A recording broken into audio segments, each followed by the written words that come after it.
America, Iran పరస్పర దాడులు Hormuz జలసంధి సమీపంలో అమెరికాకు చెందిన అపాచీ మిలిటరీ హెలికాప్టర్ను కూల్చివేయడంతో ఆ ప్రాంతంలో ఉద్రిక్తతలు ఒక్కసారిగా పెరిగాయి. దీనికి అమెరికా తప్పకుండా సమాధానం ఇస్తుందని అధ్యక్షుడు డొనాల్డ్ ట్రంప్ ప్రకటించిన కొద్దిసేపటికే యుఎస్ సెంట్రల్ కమాండ్ ఇరాన్లోని వైమానిక రక్షణ వ్యవస్థలు, రాడార్ కేంద్రాలు, ఓడరేవు నగరాలపై ఎదురుదాడులు ప్రారంభించింది.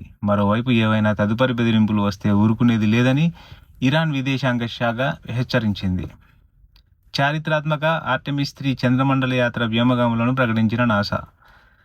మానవాళిని మళ్లీ చంద్రుని ఉపరితలంపైకి తీసుకెళ్లే అత్యంత ప్రతిష్టాత్మకమైన ఆర్టెమిస్ 3 అంతరిక్ష యాత్ర కోసం ఎంపికైన వ్యోమగాముల బృందాన్ని నాసా అధికారికంగా ప్రకటించింది. భవిష్యత్తులో చేపట్టబోయే అంగారక గ్రహ యాత్రలకు అవసరమైన సాంకేతికతను పరీక్షించడానికి ఈ మూన్ మిషన్ ఎంతో కీలకం కానుంది.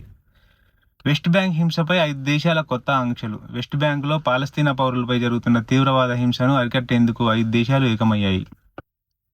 United Kingdom, Canada, France, Norway మరియు ఆస్ట్రేలియా దేశాలు సంయుక్తంగా కొన్ని నిర్దిష్ట సంస్థలు, వ్యక్తులపై ఆర్థిక మరియు దౌత్యపరమైన ఆంక్షలు విధించాయి. అంతర్జాతీయ criminal court chief prosecutor suspension.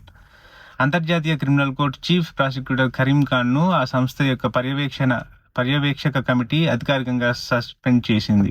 ఒక సహాయకురాలితో లైంగిక దుష్ప్రవర్తనకు పాల్పడ్డారనే ఆరోపణలు రావడంతో పూర్తిస్థాయి క్రమశిక్షణ విచారణ కోసం ఈ నిర్ణయం తీసుకున్నారు. ఆయన శాశ్వత హోదాపై త్వరలోనే ప్రత్యేక సమావేశంలో నిర్ణయం తీసుకోనున్నారు. కత్తిపోట్ల ఘటనతో బెల్ఫాస్ట్లో తీవ్ర అల్లర్లు.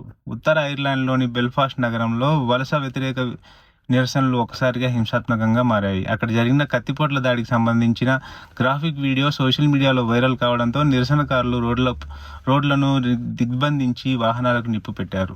పరిస్థితిని అదుపులోకి తెచ్చేందుకు పోలీసులు, రాజకీయ నాయకులు ప్రజలకు సంయుక్తంగా ఉండాలని విజ్ఞప్తి చేస్తున్నారు.